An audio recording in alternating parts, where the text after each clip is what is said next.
everyone, Assalamu alaikum to all, and welcome back with another amazing episode of the Future Jobs podcast show. I'm your host Fahad Jobswala, and I'm student and interview captain at Rehan School Online Academy, and I'm from Pakistan.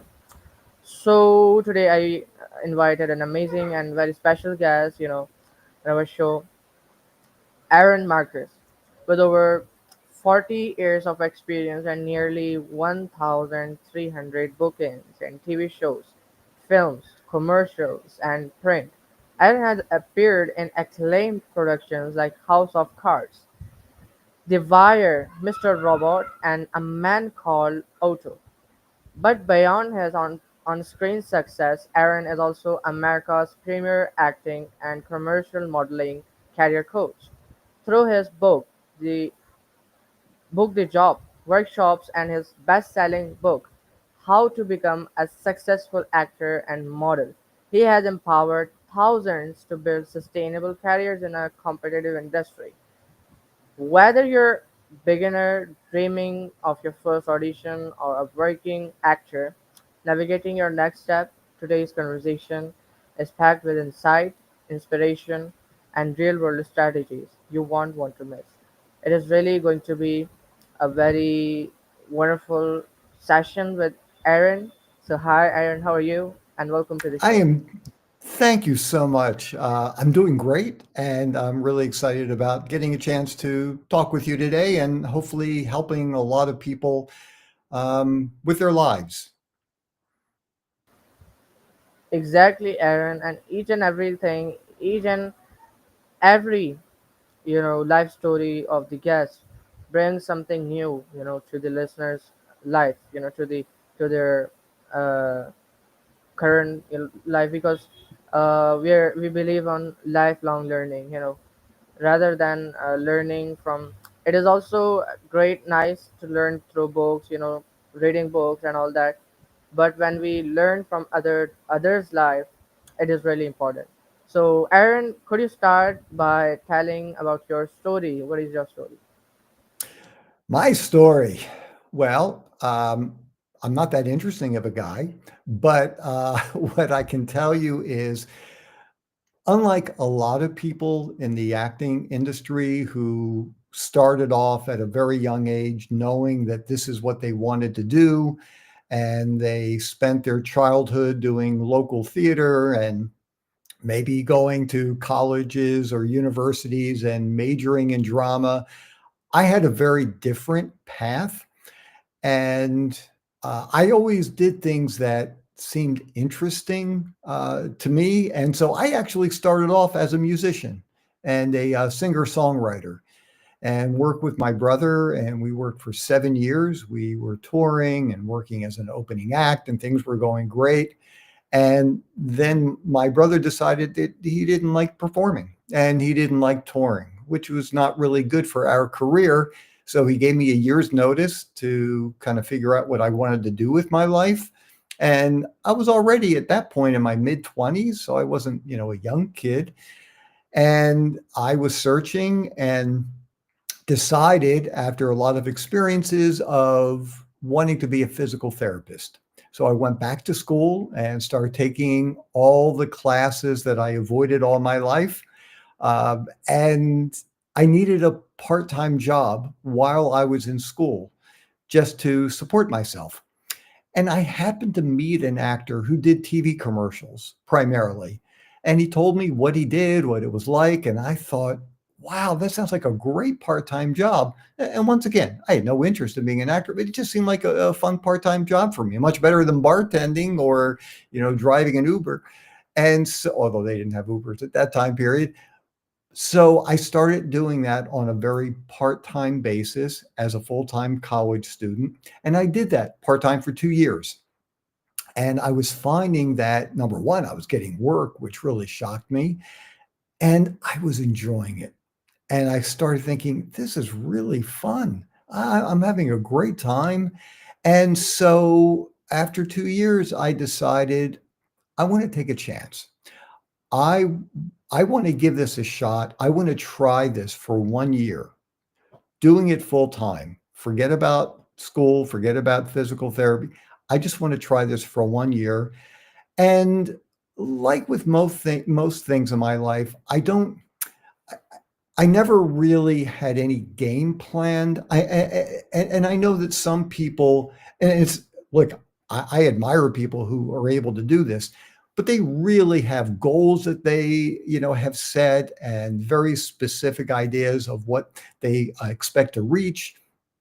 My only goal was really to see if I still enjoy doing this as a full-time actor, not just doing it part-time, and if I could get work.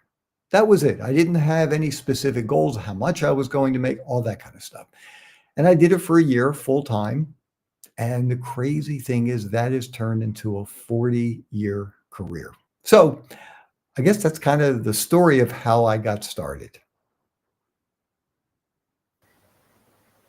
Wonderful, wonderful. The way you explained and your story is already very interesting and very inspiring.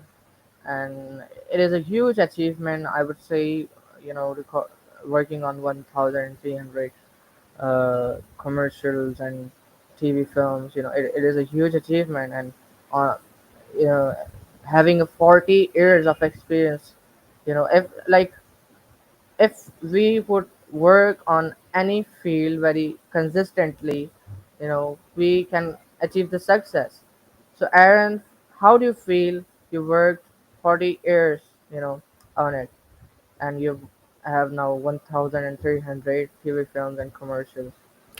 So, well, first of all, just to be fully honest here, almost 1,300, not quite. So, but I'm getting there. I am on hold for a job coming up in a couple of weeks. Hopefully, I will actually get booked for it. But right now, I'm only on hold.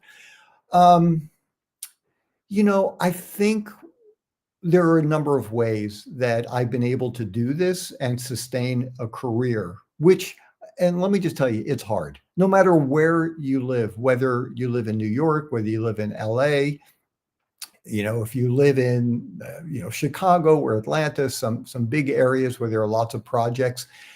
So living in a smaller market in some ways definitely makes it more complicated. Although in today's time, with not having to travel to a casting director's office and audition, and instead shooting an audition in your home makes things much easier and more accessible to places.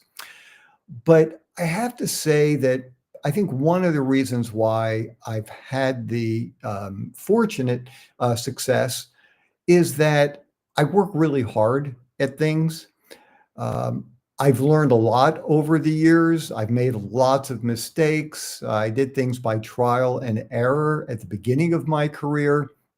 And that's, I can tell you, that's one of the reasons why, even from an early age, in the beginning of my career, I knew that if I ever had success, I didn't know if I would, if I ever did have success, I wanted to help other people avoid some of the problems and mistakes that I made, because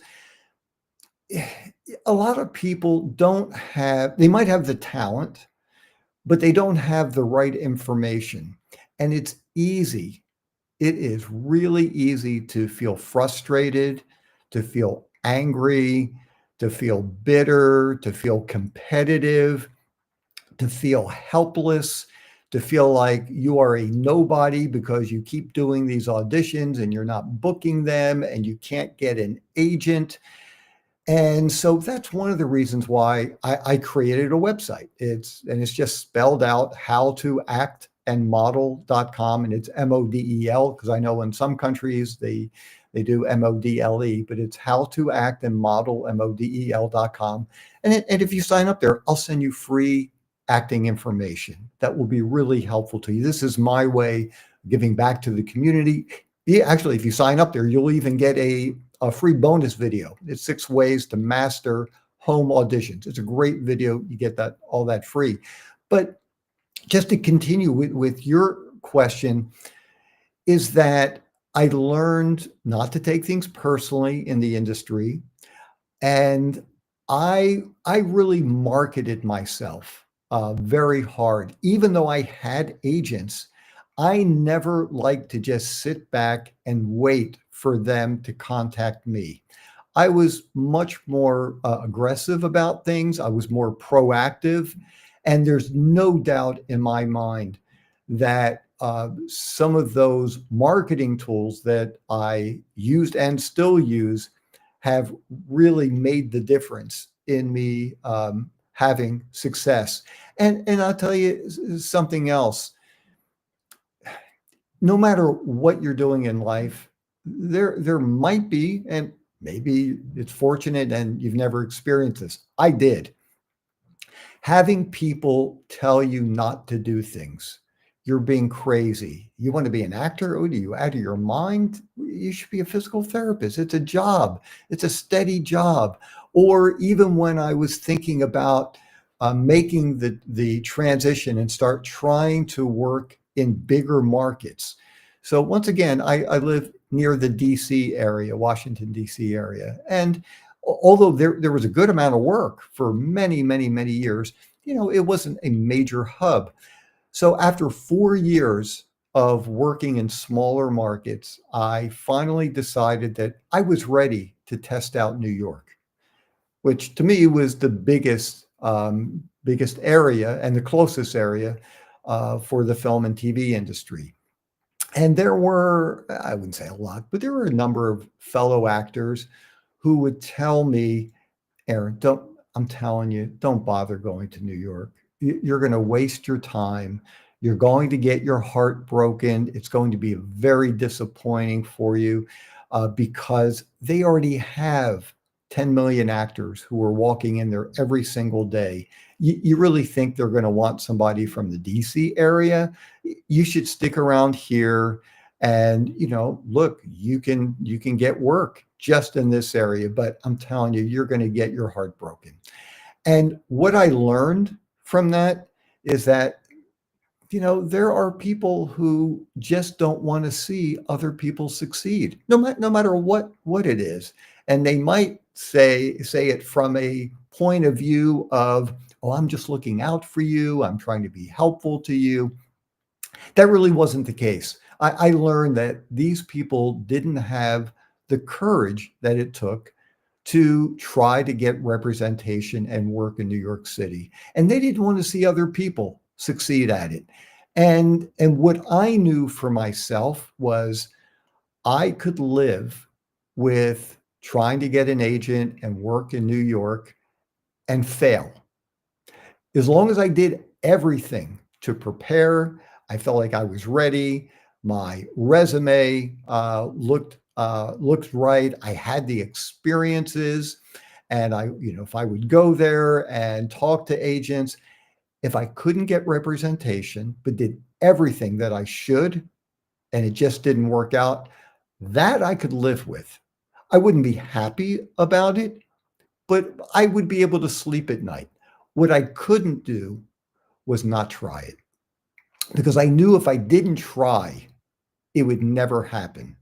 And I would have nightmares every time I would watch a feature movie or a television show or a national television commercial that maybe was shot in New York.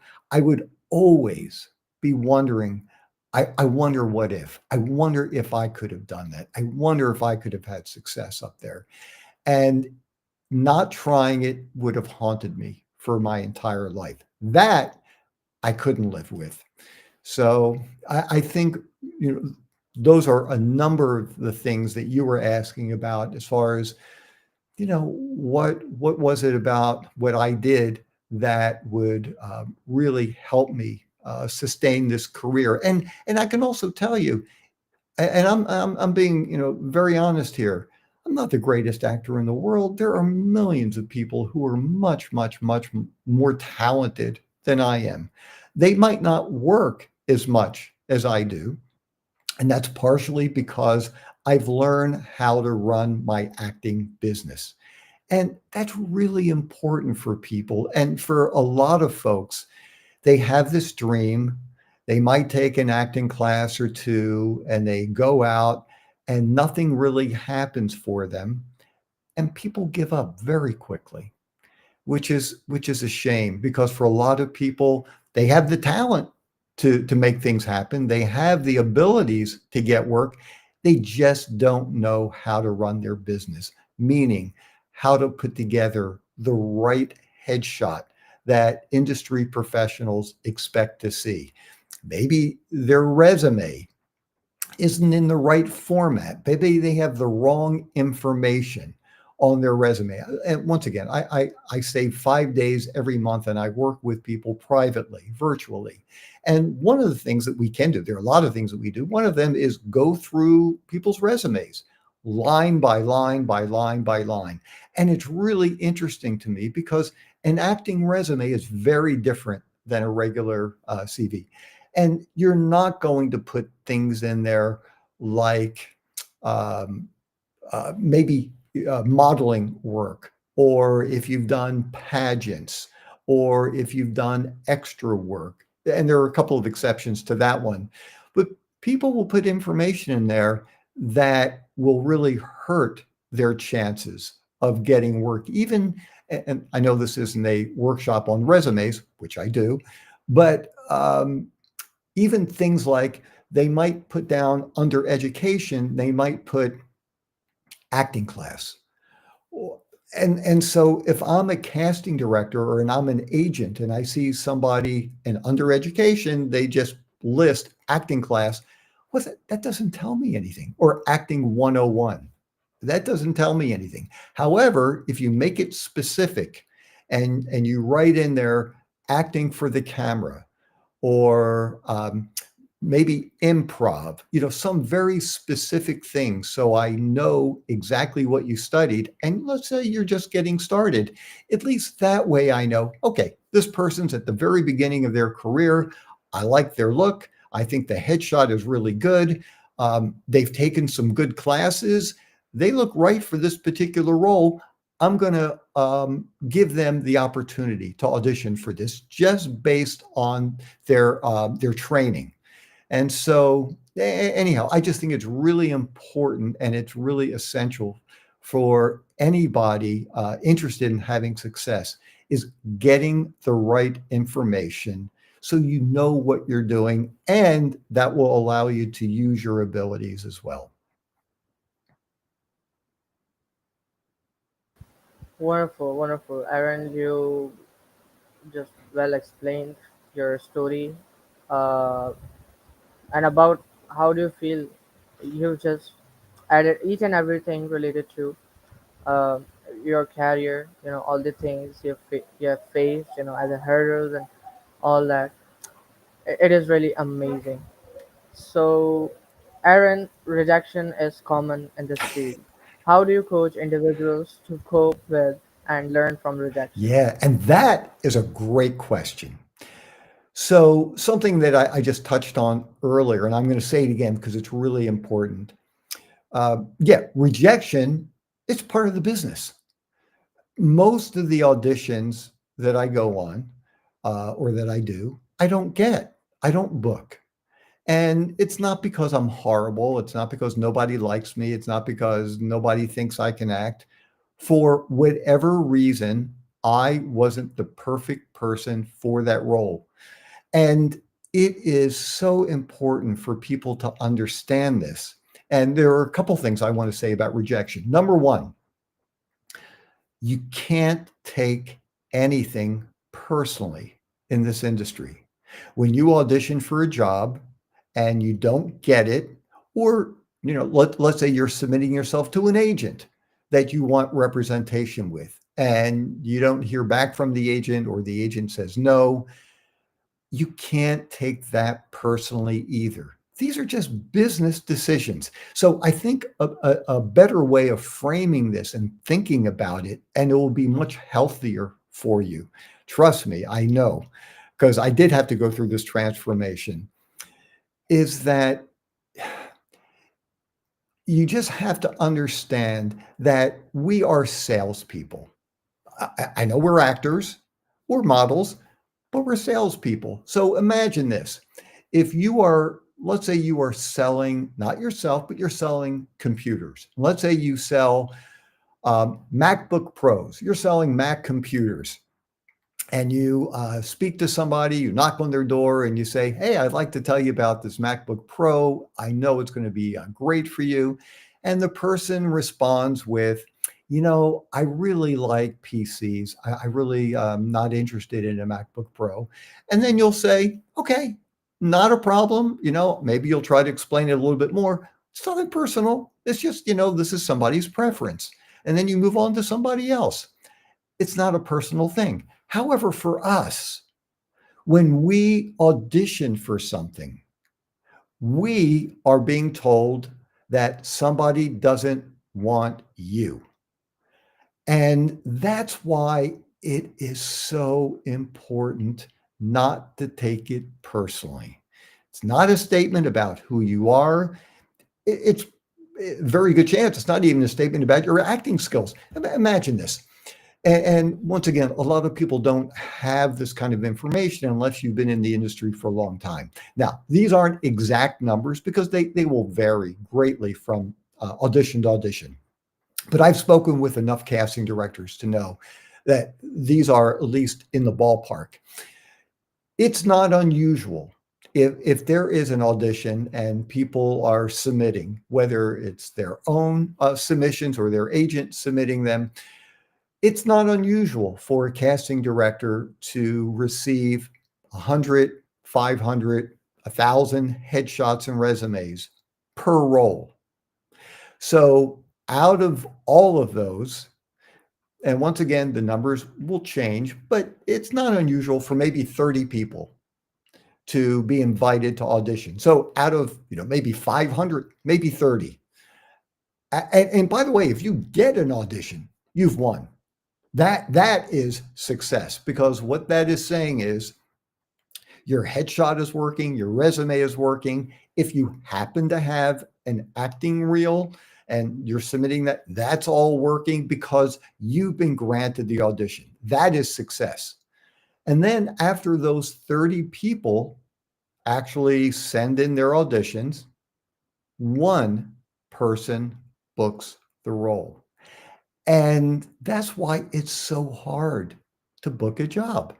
And, everybody who submitted their audition probably sent in a great audition, a really interesting audition, but there's only one person who gets it. So that's just another reason. And I'm not saying that maybe you need to improve on your acting skills. Maybe you need to take classes or study with people privately.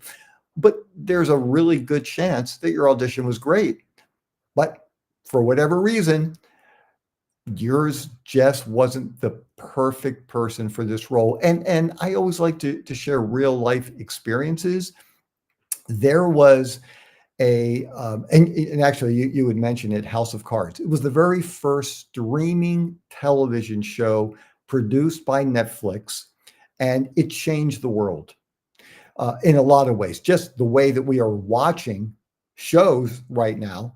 Netflix created the first one, and there was no pilot shot for that show. Normally, for those of you who might not know this, so typically there's a show that they'll shoot a pilot. It's like a sample, and they are hoping that networks will pick it up, or streaming services will pick it up and then pay for a season or the mini series, whatever it is.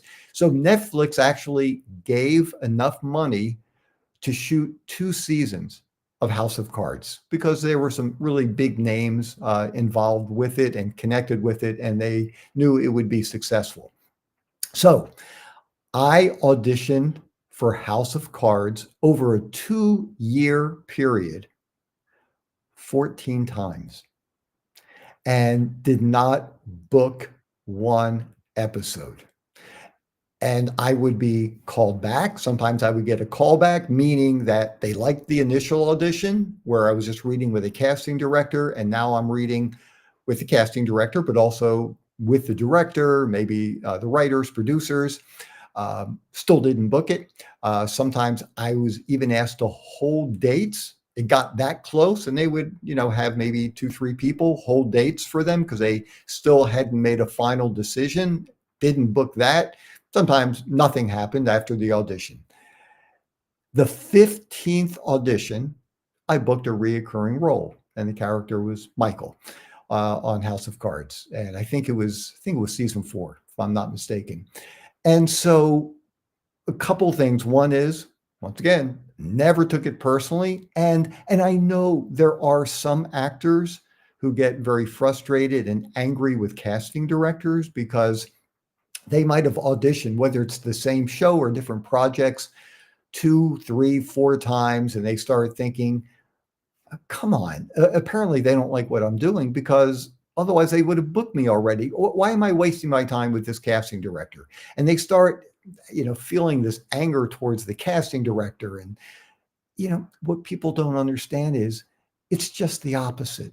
The casting director must have really loved what you did, because if not, they're not going to invite you back a second time. Look, they don't want to put their reputation on the line and have people audition who are bad. Because when they submit those auditions to the director and the network's producers, they want to look good. And if they submit an audition that looks really bad, it's a poor reflection on the casting director. And if there are enough of really bad auditions, then they might not hire the casting director to do casting for them anymore. So if you get a second audition with the casting director, congratulations. That means they really liked what you did. So getting back to your question of dealing with rejection, it's just crucial that you don't take it personally and just understand this is how the business works.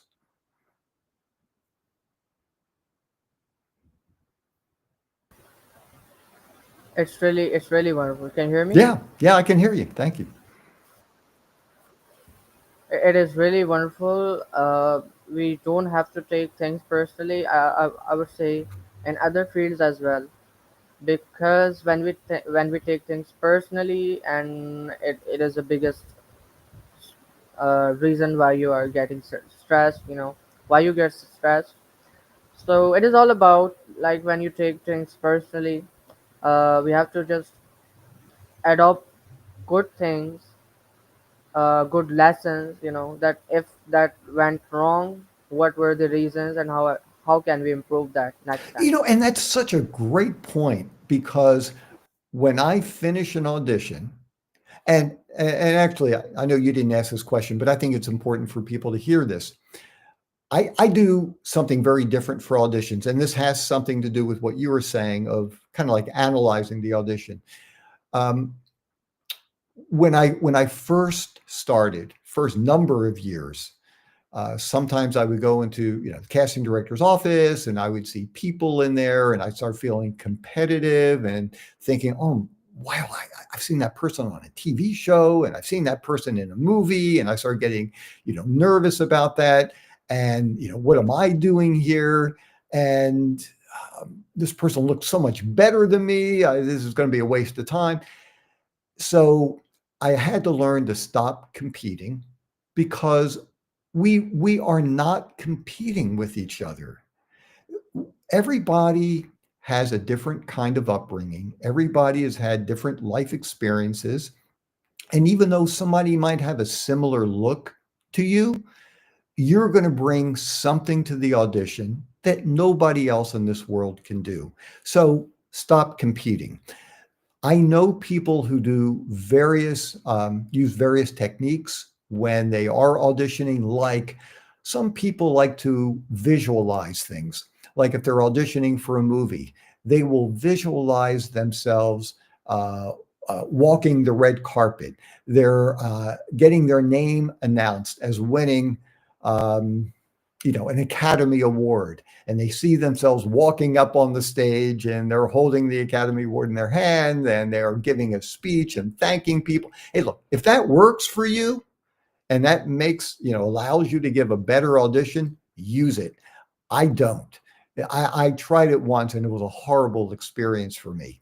So here's what I do. And let me also just say, everything that I'm sharing with you, uh, it's based on my experiences, and I certainly am not saying that this is the only way to do it. It's the right way to do it. I'm just sharing what has been very helpful to me or what has not been helpful to me. And then it's up to you to hear a lot of different thoughts and ideas, and you decide on what's best for you. So here's what I've been doing for a number of years. When I'm doing an audition, instead of thinking, wow, I really want this job. I want to work with this actor. This is a famous Academy Award winning actor. I'm going to have a scene with. This is incredible. Or, this thing pays a lot. Or we're going to travel to a really interesting place and shoot it. And instead of getting into all of that stuff, here's what I do. Number one, I truly don't believe I'm going to book the job. And I'm not saying that I'm not a negative person. I don't think I'm horrible. Like I said before, I'm not the greatest. I've got some skills, and there are certain things that I do okay, and that's I'm sure that's why I've booked a bunch of jobs. But instead of going in there thinking I'm going to book it, because I also realize there's so many factors that go into the job. I'm assuming the audition's going to be good, but maybe I'm too tall, maybe I'm too short, maybe I'm too thin, I'm not thin enough. Maybe, well, I would never say I'm too good looking because I'm not. So maybe I'm not good looking enough. Um, Maybe the star are the kids, and I'm reading for their father, and maybe, I don't look anything like them. So I know there's so many factors that go into booking and not booking a job. So here's what I do. Instead of thinking in those terms, my only goal, my number one goal is to have a good time. That's it. I just want to have a good time. It's a Thursday afternoon. I get a chance to play. I get a chance to read, um, be a different kind of character. That is fun for me. It might only be 2 minutes or 3 minutes, but whatever it is, that is my number one goal. And getting back to what you said, which was, I thought it was a great point. The second thing I do is I will analyze and think about my audition. Did I do what I wanted to do? If it happens to be a live online audition and I got some notes from the casting director, did I follow them well? Did I make any changes that were asked of me? Um, those are things I will think about for a couple of minutes, and then I just try to let it go. But I can tell you that casting directors are really in tune to being able to feel whether someone looks desperate or not. It's kind of like if you go out on a date with somebody, the first time you go out, if you start thinking about, oh, maybe this is, the person I'm going to spend the rest of my life with. You haven't even met the person yet. How are you supposed to know? Just have a good time, hanging out and seeing what it's like, because the casting director can feel the difference between someone who's just enjoying themselves and knowing, if the person, they're probably thinking if they book the job, great. If they don't book the job, great. They'll book something else. They're just having a good time, as opposed to someone who seems very needy, because that's not an attractive trait, and that will come through in your audition if you're feeling that way. And the other thing too is, directors, when they're working with talent, with other actors, they want to work with, look, they don't have to be in love with you, and you don't have to put yourself in situations where you are, making everybody feel happy and be in love with you, but they want to be with people and surround themselves with people they're comfortable with. That's all. If you're going to be spending a day or a week or a couple months with somebody, you don't want somebody who seems needy. So I just think it's really important to go to your audition, or even if it's with meeting an agent and you have a meeting, have a good time. Now, certainly you want to prepare properly and know what to do ahead of time and know what questions to ask and how to respond to certain questions that might be asked of you. But like you were saying, sure, analyze it afterwards. Are there things that you would do differently next time? Why did they happen? And then just let it go, but just have a great time auditioning. Exactly, exactly. It is really wonderful, and we have to just be alive, and we have to enjoy every moment of our life, because life is passing very quickly. We were seeing the war against Israel, between Israel and Palestine. Now we're seeing the war against between Pakistan and India, and maybe the next country. Who knows the next country? So these all kind of things are going on, and who knows about their when are you gonna die or something. Nobody can guarantee um, your life. So it is really wonderful. Thank you so much, Aaron Marcus, for giving me your precious and valuable time for the conversation. It was really helpful. I didn't had enough questions, but your answers were very well explained, and you explained each and everything very greatly. The the main things which still my viewers and uh, listeners, ask me related to you just cover up all the things. So thank you so much, and thank you so much, viewers and listeners. You're welcome. And I was just going to jump in. If anybody has any follow-up questions later, just wanted to direct them. Once again, they can go to howtoactandmodel.com. There's a contact button. And I'm really good at getting back in touch with people. So you can go there, sign up to be on my email list, and I'll send you information. And the other thing too is on the website, you'll find my Instagram link. You can follow me on Instagram. It's just Aaron R. Marcus. And you can also find my acting and modeling quick tips channel on the website as well. Just click on the YouTube icon, and there are over 500 free videos for you to watch and learn from. And once again, these are ways for me to give back to fellow actors and models. And so it's something I really like doing. Wonderful. I really recommend. So Thank a you.